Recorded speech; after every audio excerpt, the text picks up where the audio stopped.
So welcome everyone. It's wonderful to be able to be here together.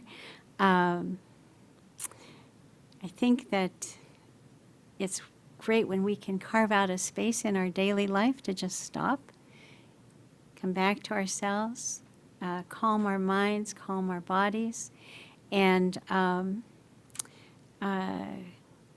it's the stillness that we can create that Thai talks about, the nourishing stillness.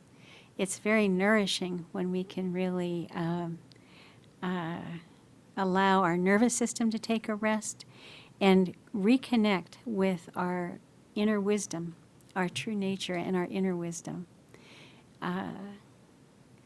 We think that we have to think about everything a lot and work everything out and figure everything out. And sometimes when we can stop and rest and just allow the mind and the body to clear, the answers to things come to us. Thai always says, then we know what to do and what not to do. So for those of you that are watching this on a device of some kind, I always like to suggest that you might like to pause your device after the sound of the bell and take a few minutes to come back to yourself. And those of us that are here will enjoy the 3 sounds of the bell and come back to ourselves as well.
So welcome again. Today, I wanted to talk a little bit, the last talk that I gave was about anger. And what Thai tells us is that fear is the ground in which anger grows. So if we scratch the surface of a fear, a lot of time, of anger, we come to fear, that we find out something that we're afraid of. So I thought that maybe as a companion piece, I would like to share a little bit about our practice in working with fear. I love the Sufi poets. Those of you that know me well know that that's true. And Hafiz said, fear is the cheapest room in the house. I'd like to see you in better living conditions. What's not to love about Hafiz? Yeah. Fear is the cheapest room in the house. I'd like to see you in better living conditions. Whenever we're entertaining fear, whenever we're ruminating and allowing the energy of fear to take over, we're not living in a very pleasant house. We're not living in very pleasant conditions. So I think Hafiz was right. What is it that we're so afraid of? You might ask. I bet you already know. Some of the things that we're afraid of, we get afraid of things. Whenever I offer retreats or things like that, I always have people answer a couple questions as they come in about, some joy that you're experiencing, a concern that you're experiencing, something you're afraid of, something that helps you to alleviate your fear, like that. But what I find out more and more is that they fall into a couple categories, it seems, and a lot of times I'll hear about a fear of humiliation. People are afraid to be humiliated. They're afraid of being embarrassed. Afraid of public speaking, afraid of rejection, afraid of not being accepted. These are people that are at mindfulness retreats with loving, kind people, and they still have these fears. So it's very deep. They can be very deep in us. What is that all about? Humiliation, embarrassment, rejection, not being accepted. It's about our ego. That those things we can look deeply and see that it's all tied into that sense of being separate. It's all about I, me, and mine. And what are you going to think about me? And what's everybody thinking about me? It's a prison. It's we can really create a hell realm there. I've known some people that have been really humiliated as children, made to feel they're not smart enough, not good enough, whatever. And the fear can keep us stuck. It's really very immobilizing.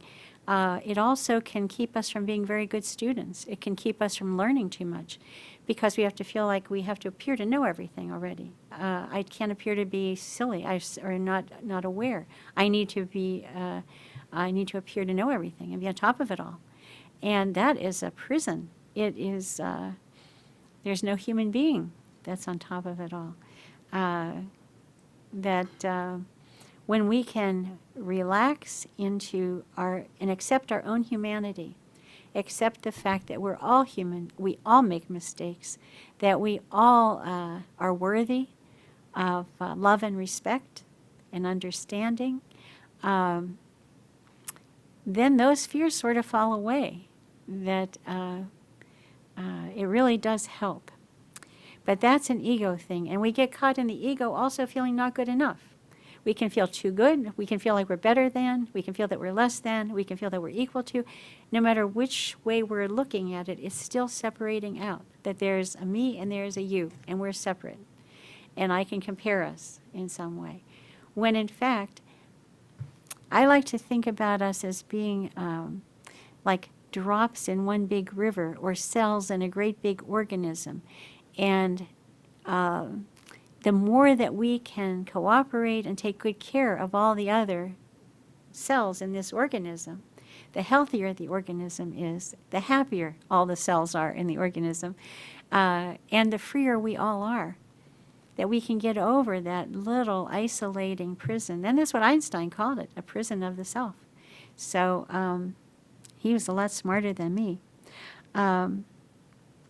So those are some of the things that cause fear. Then there's also things like flying, spiders, snakes, and the big one is death. And those are all sort of in the historical dimension of, and if you look deeply at any of them, what it's really about is death, right? I'm afraid of flying. Why? Because I could die. I'm afraid of snakes. Why? Because they could be poisonous. I could die. I'm afraid of spiders. Why? They could be poisonous and I could die. If we follow it back, we'll find that a lot of it comes down to the fear of death. So a lot of us do our best, and we're encouraged to do so, is to ignore that. We want to ignore our fears. They'll just go away if we just keep a stiff upper lip. So Thich says, we think that to be happier, we should push away or ignore our fear. We don't feel at ease when we think of the things that scare us, so we deny our fear away. Oh no, I don't want to think about that. We try to ignore our fear, but it's still there. The only way to ease our fear and be truly happy is to acknowledge our fear and look deeply at its source. Instead of trying to escape from our fear, we can invite it up to our awareness and look at it clearly and deeply. And he goes on to say, we may think that if we ignore our fears, they'll go away. But if we bury worries and anxieties in our consciousness, they continue to affect us and bring us more sorrow. We're very afraid of being powerless, but we have the power to look deeply at our fears, and then fear cannot control us. We can transform our fear. The practice of living fully in the present moment that we call mindfulness can give us the courage to face our fears and no longer be pushed and pulled around by them.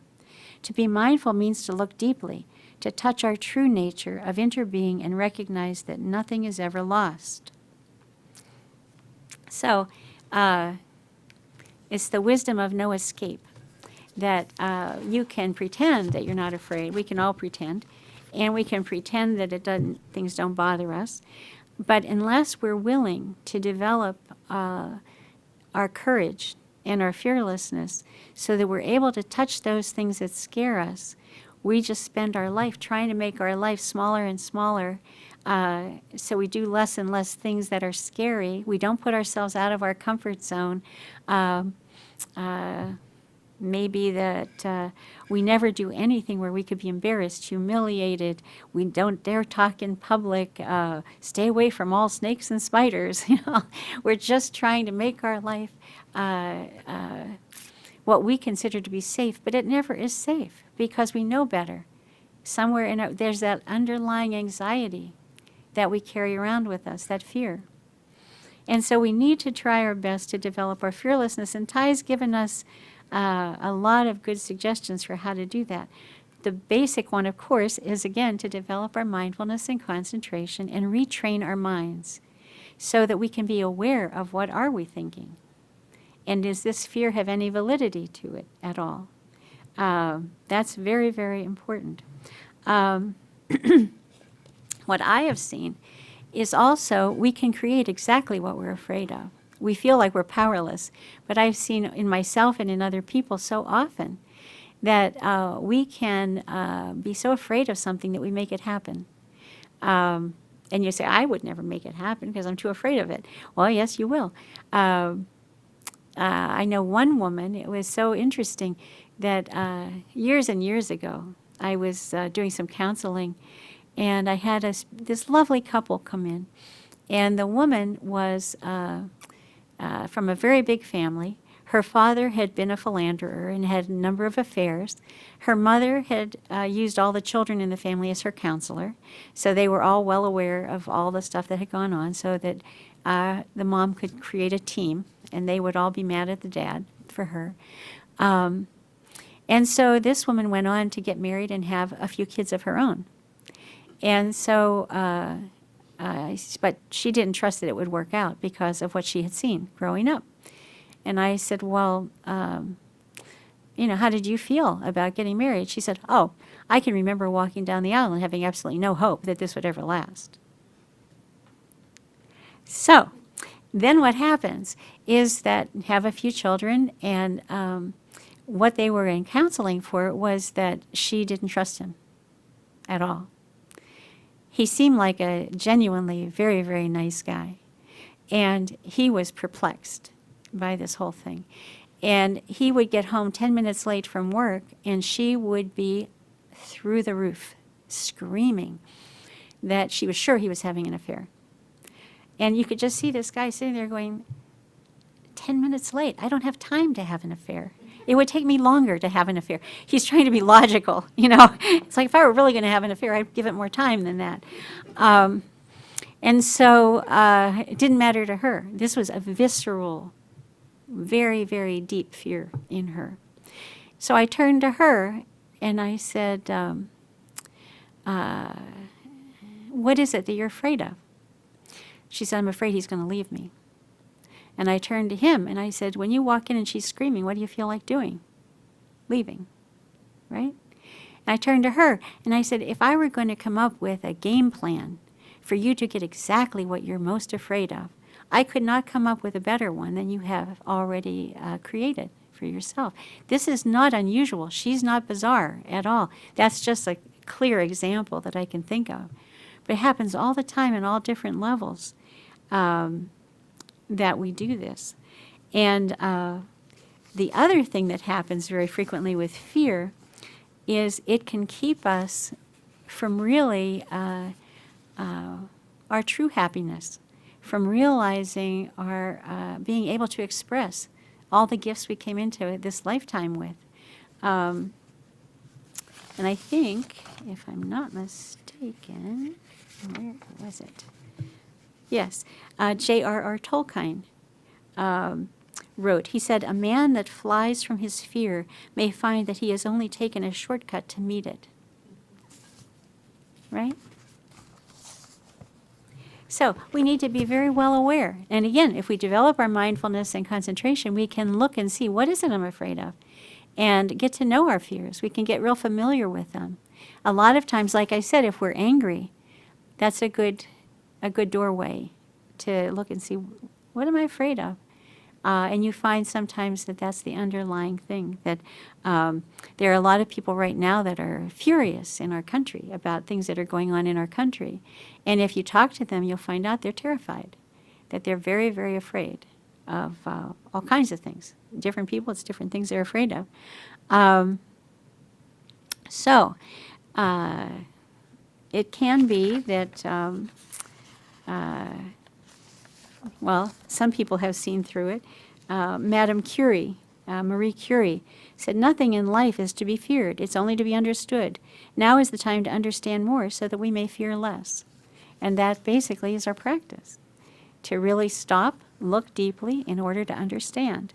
When we can understand it, we see that there's not that much to be afraid of, almost always.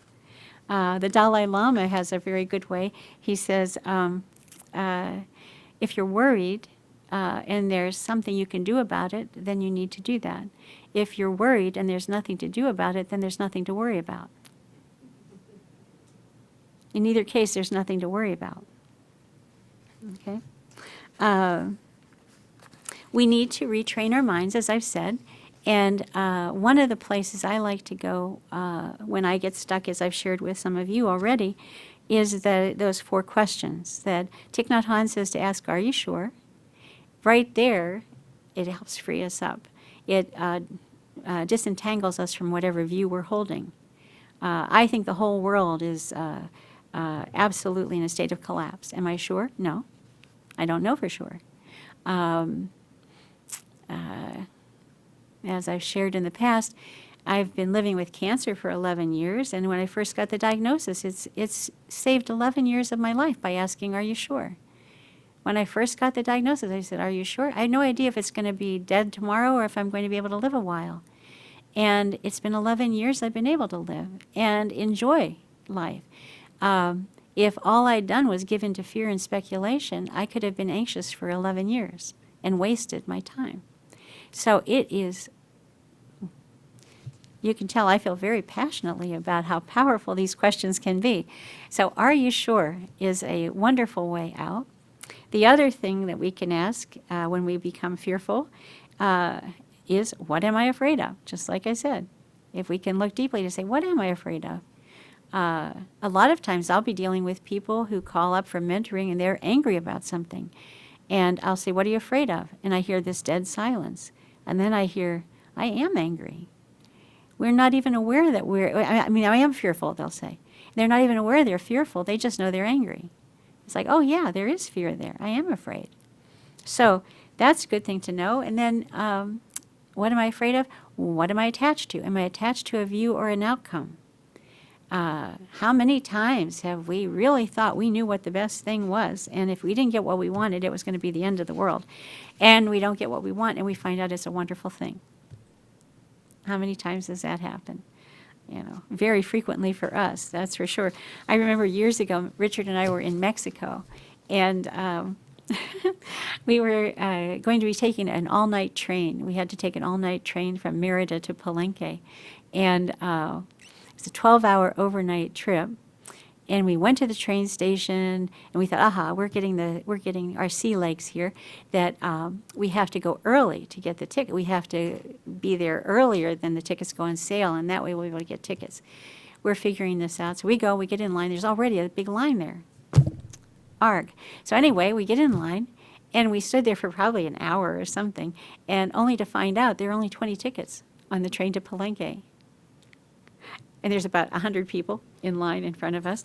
So we met these wonderful longshoremen that were behind us in line, these young guys that were carrying this huge backpack that's like the size I am, and it was full of a pillow. He didn't travel anywhere without his pillow. The other one had a backpack that was full of horseshoes. The opposite. So anyway, they were delightful guys. Turns out none of us got on the train to Palenque. We all went and stayed at a hotel that night and went out to dinner, had a nice time, got to meet some nice people. But that next morning, we could go first thing in the morning and get a sleeper car. If you went, you could get the sleeper car early in the day and get that at any time. And so we said, aha, we're going to go first thing in the morning, get a sleeper car. We'll be on the train to Palenque tonight. So first thing in the morning, we go and got the tickets for the sleeper car, as did the friends that we just made. And as it turned out, if we had gotten, and we, of course, we're in line getting all miffed about, oh, I can't believe it. What way is this to run a train? That there's not enough tickets for everybody in this line, and there should be a bigger train or whatever. Who knows what goes through people's minds when things like that happen? But we weren't happy. It shouldn't have happened that way. Then we had this lovely evening. We get on this sleeper car, and it turns out that had we gotten what we wanted, people in the first class train would be on wooden benches banging for 12 hours up and down over who knows what. And people were worried about things getting ripped off if you go to sleep. Sometimes that happens, yada, da, da, da. But there were lots of anxieties and concerns with people, and pain, just sheer physical pain. It would happen for me. And instead, we're in this beautiful little Pullman car with this big picture window. It's a full moon night going through the jungles of Mexico. And we couldn't even sleep most of the night because it was so beautiful. And we'd come to little villages, and they'd be setting up markets in the middle of the night, and you could see all of these people in their beautiful, colorful clothing and beautiful, colorful vegetables and everything else. And we were in heaven. We were in heaven. Had we gotten what we wanted, it would have been horrible, right? So I think of that often. I think, I'm not getting what I want. That may be a really good thing. We don't know. But we can be attached to an outcome. We can be attached to a view. A lot of times our attachment from views keeps us from getting to the truth of something, that I'm sure I'm right. And so therefore, I'm completely not open to learning anything. That's why in that one of our mindfulness trainings, it says the truth is found in living, and we'll be open to learning the truth every day. So this is a wonderful thing, to be able to keep our mind in that place of being able to learn something. And then the fourth question always is the way I'm thinking about this of any benefit to myself or anybody? And that usually is the clincher for me. It's like, absolutely not. So we can let go. And letting go is the path to freedom, as Thich has told us.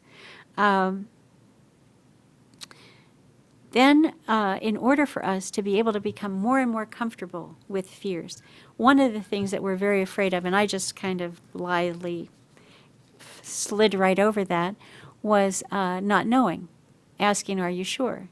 When I said that getting a cancer diagnosis and asking, "Are you sure?" was a real gift, that's because it's called don't know mind. That practicing the reality is we don't know. I hate to be the bearer of bad tidings, but it's really true. We have no idea what's going to happen in the next 10 minutes. We don't have a clue.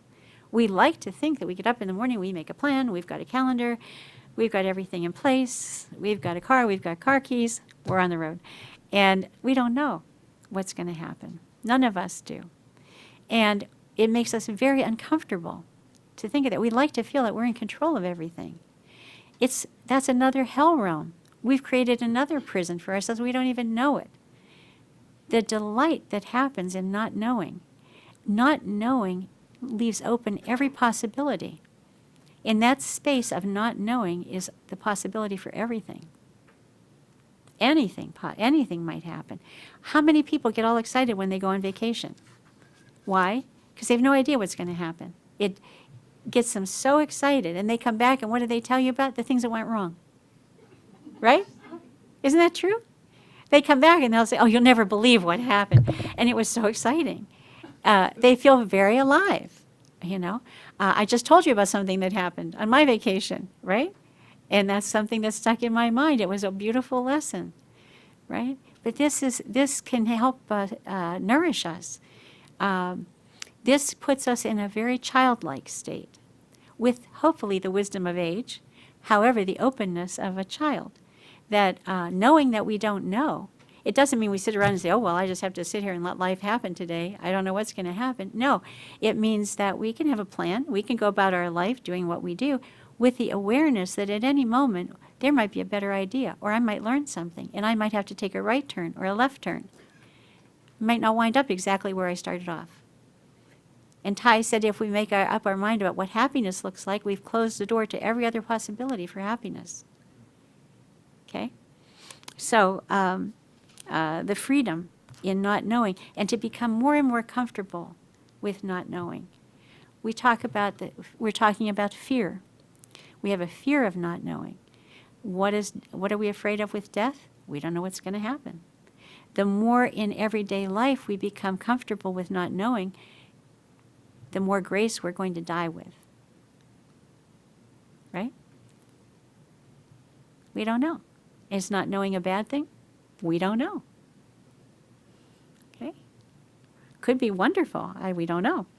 So what the Buddha and what Thai has offered us in order to practice with this are the 5 remembrances.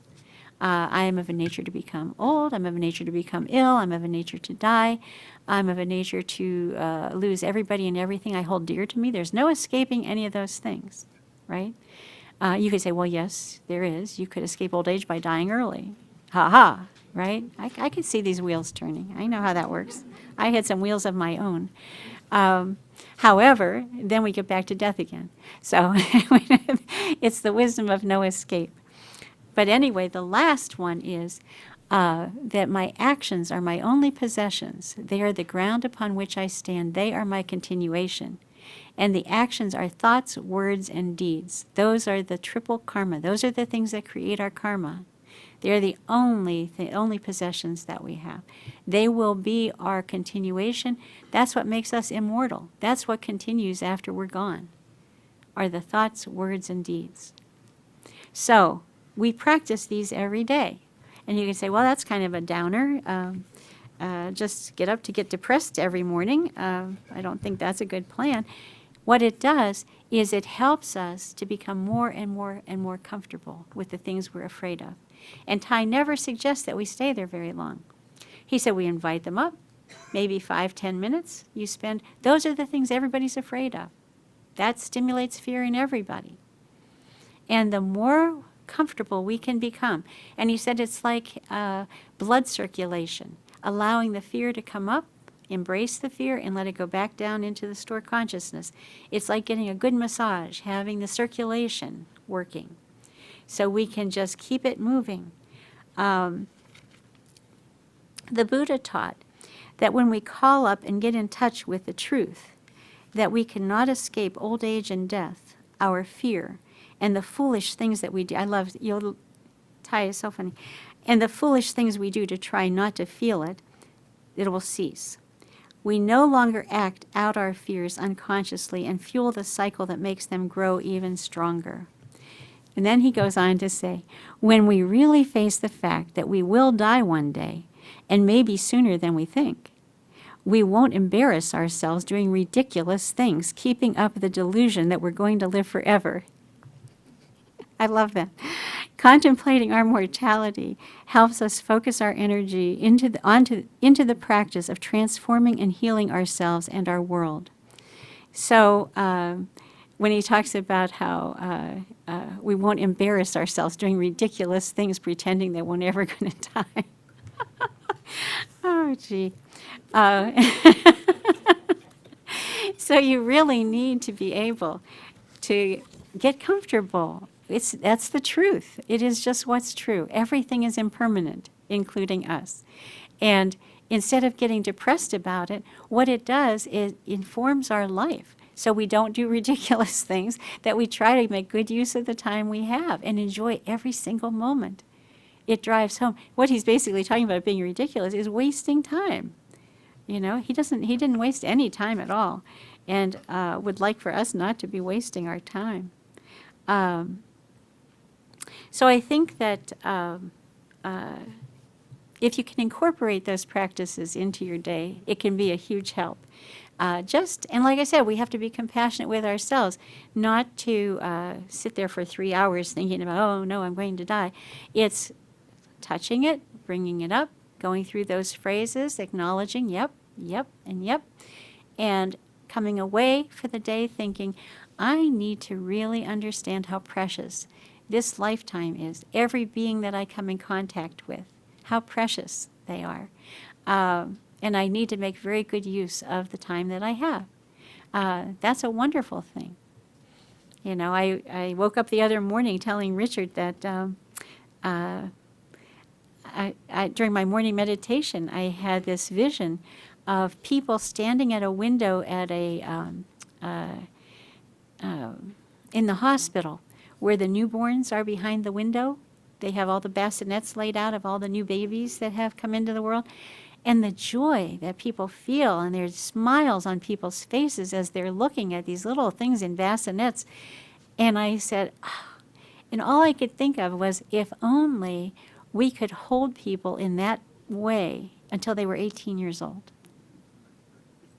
That same kind of awe and love and respect and appreciation for how beautiful we are and what a miracle we are. You never, I mean, it's that energy that people feel when they see a newborn baby is like, it just totally opens people's hearts. We need to be able to do that with everybody all the time. That's who we are. And so, I think that I also think it's important for us to maintain a sense of humor. I don't know. That's always a good way to nourish ourselves, I think. And Mark Twain had a wonderful view of death. He said, I don't fear death at all. I was dead for billions and billions of years before I was born, and it didn't inconvenience me one bit. So I like the way he thinks. The other thing I just wanted to bring up, just to remind us, is that fear is very dangerous. Fear is a very dangerous emotion.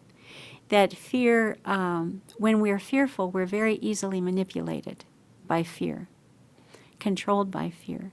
And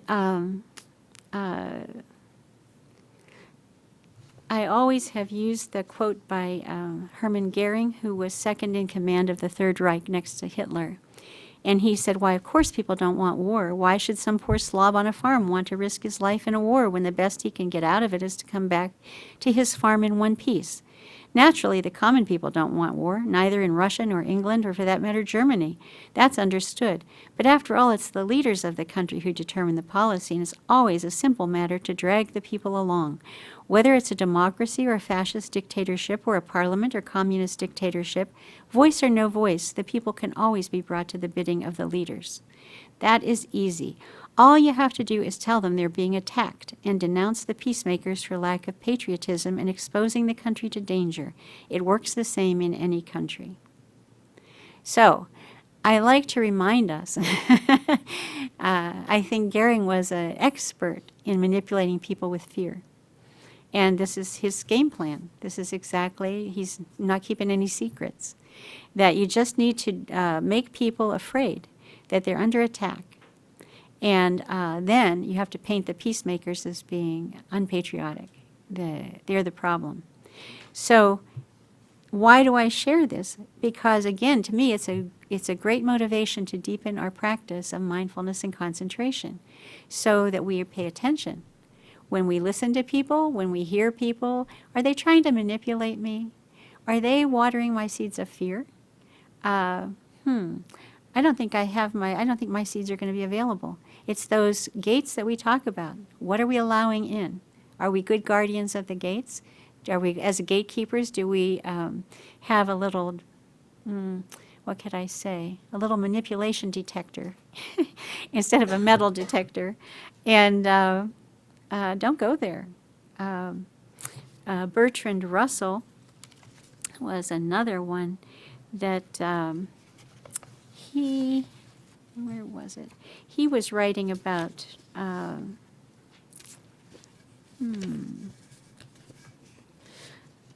he talked about the dangers of the herd instinct. That's the other thing that gets stimulated when fear is allowed to run rampant. That it doesn't take too much, and we can see that so clearly. I can anyway in our country, that just have a person who is charismatic and able to convince people, and one person, and then another, and has kind of this snowball effect. We just have to be mindful. We don't need to be afraid. That's exactly what we're trying not to do. We need to be mindful so that we don't get pulled off center by anybody else. And let's see. There we go.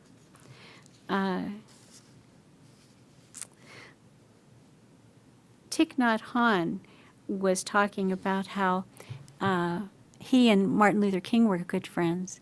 And the thing that they would talk about always was the building of the beloved community, which in our case is the Sangha. And that's another good way to deal with fear. That when you remember, I said try to choose to be in the company of people that water the highest and best seeds in your consciousness.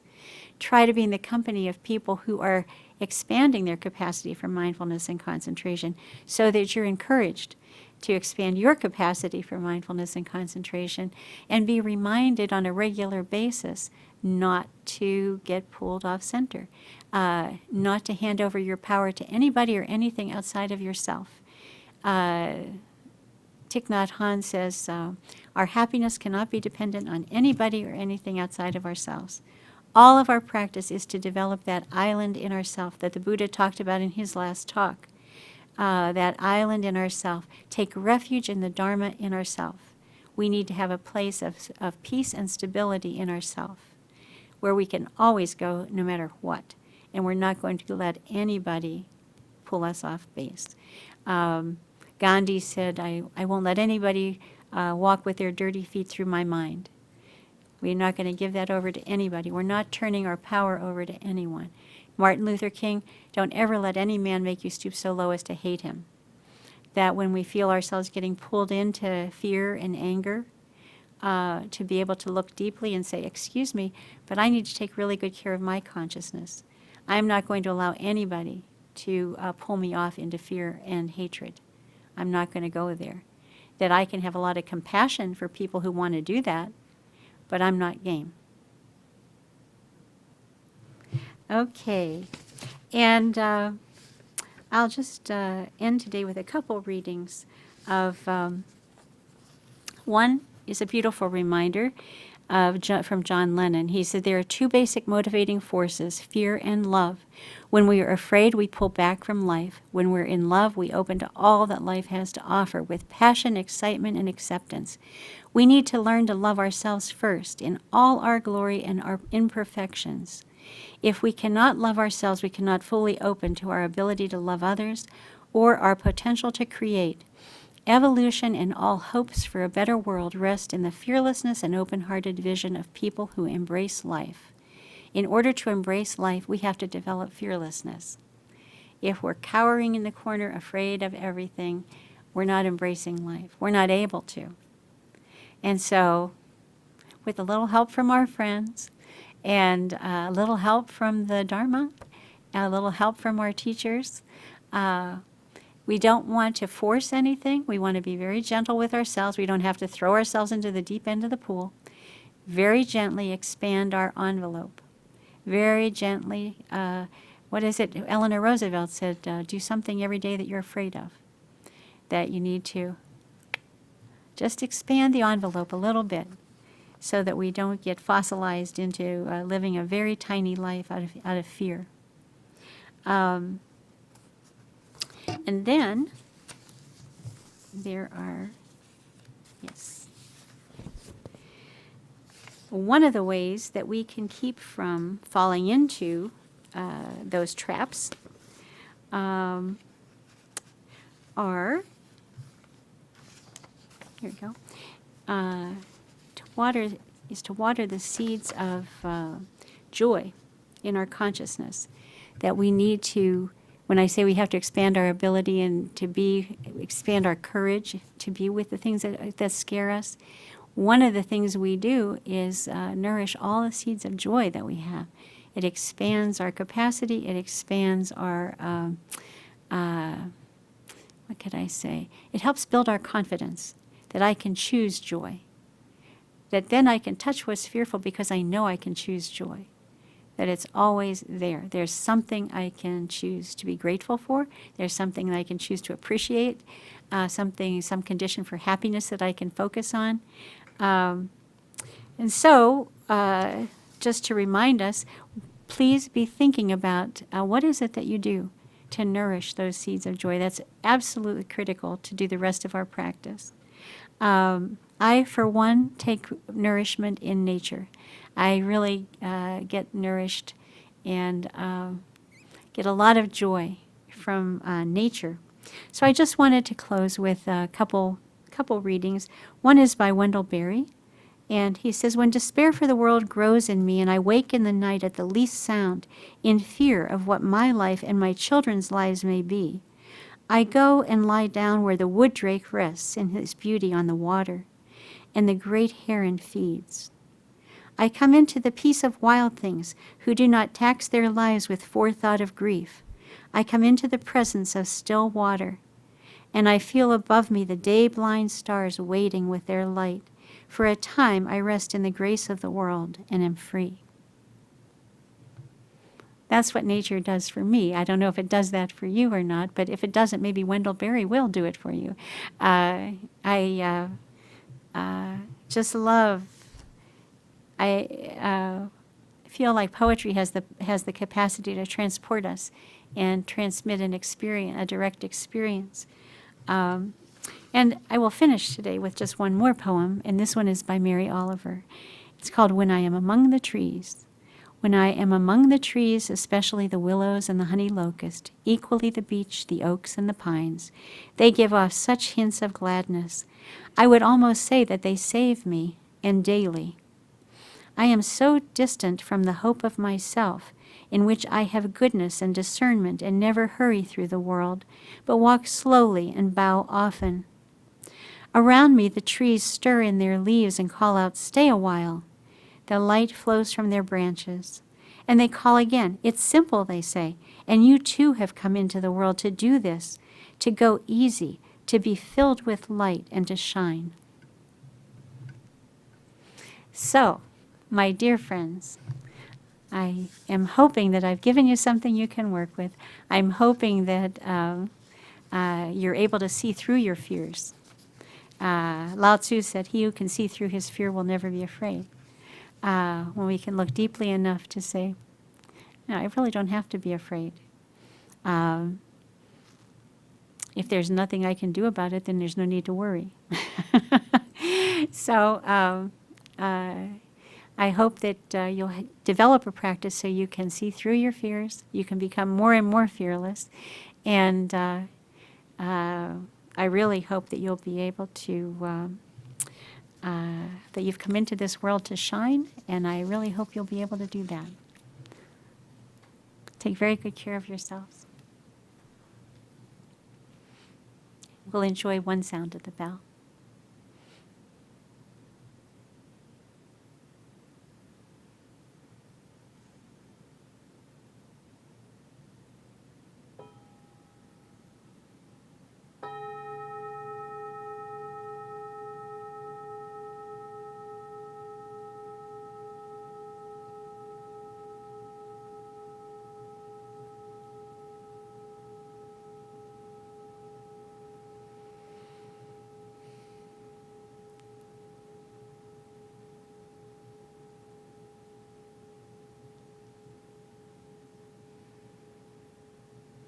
So, dear friends,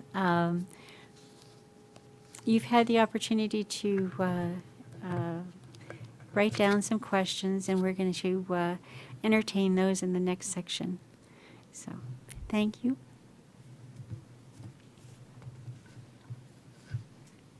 So, if anyone needs to leave, I know we're right at 4 o'clock. Mhm. Now is a good break time to leave, and if you have a question, please send it in.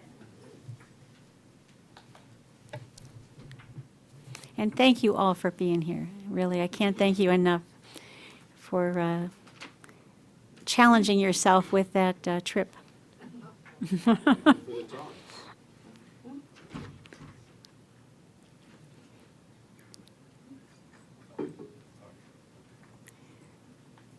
And I think if you, well, I wanted to apologize. Those of you I know that are long-term practitioners have heard a lot of this before.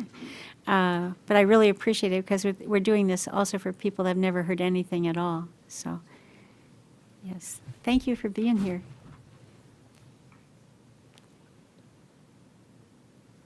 Would you like us to ask some questions that might be something that new practitioners might want to know? If you want, it doesn't matter. Ellen, I needed to check with you. Should we end now and do the questions at another time? Is it okay with John? John's okay with going. Okay, we'll try to be quick. We only have one question. This will be easy. That's an easy one. That's good. I love easy questions.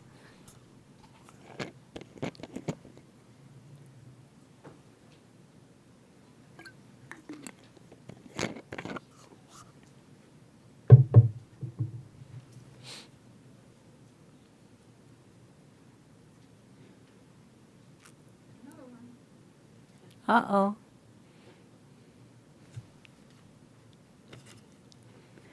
How does...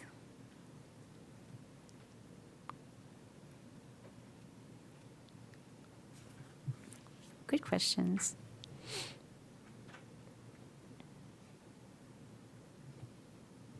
Nobody else has any other questions?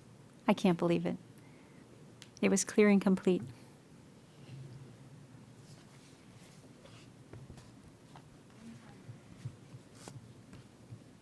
I'm wondering, should I do the questions on beginning and you now? And just combine them? No? Do it separately? Okay. We can do that. So, welcome back, and we'll enjoy another sound of the bell and look at the questions that people have asked.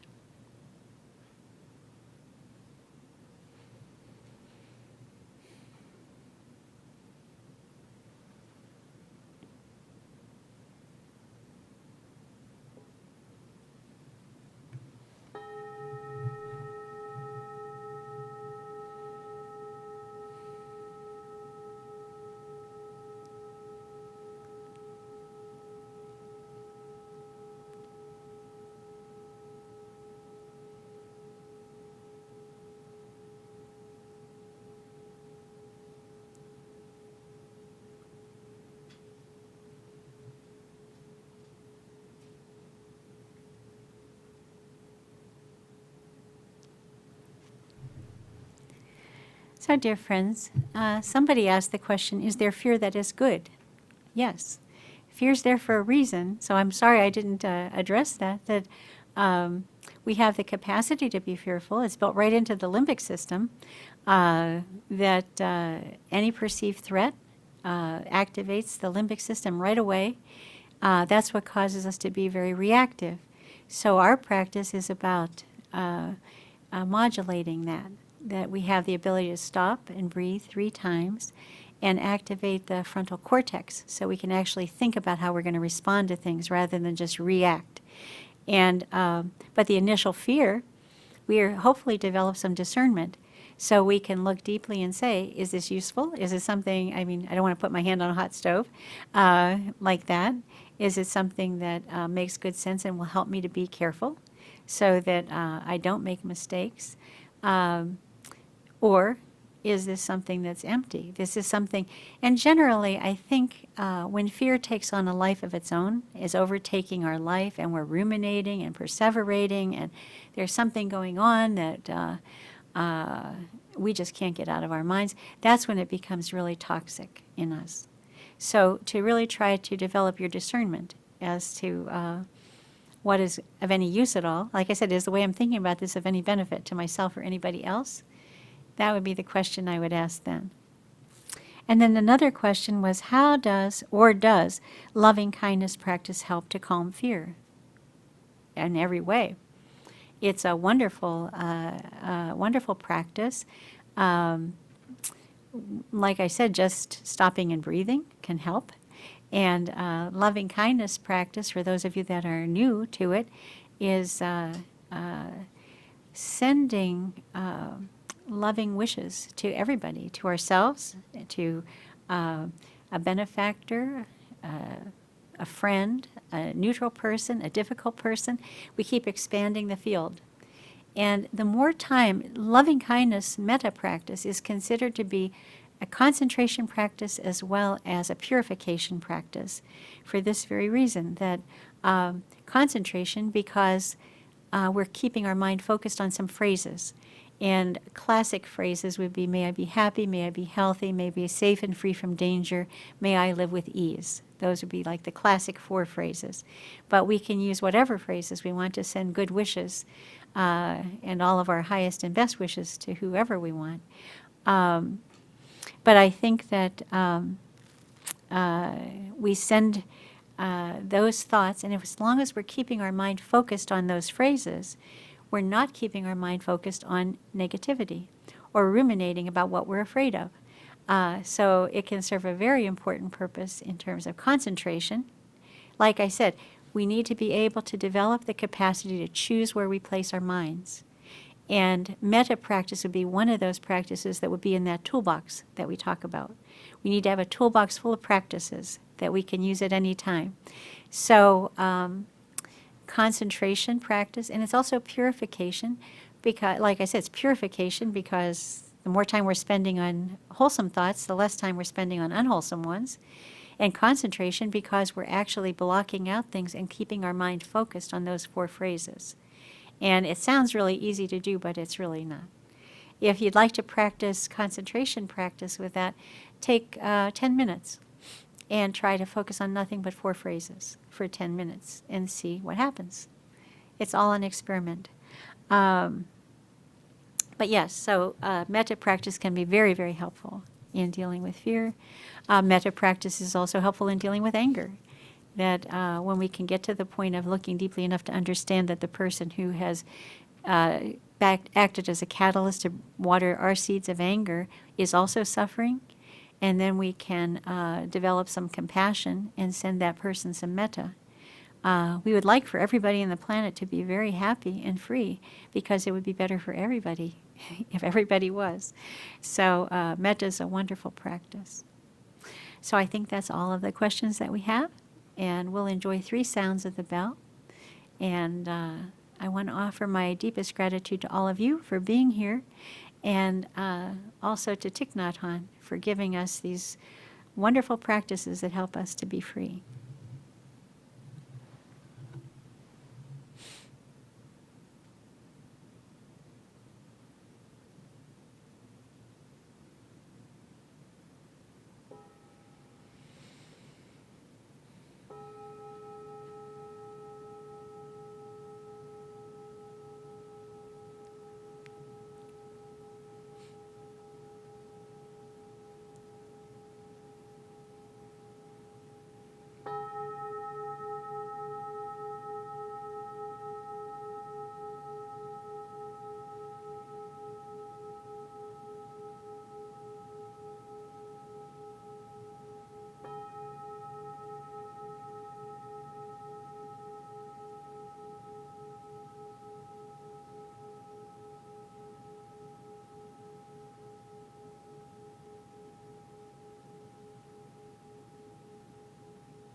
So thank you, thank you.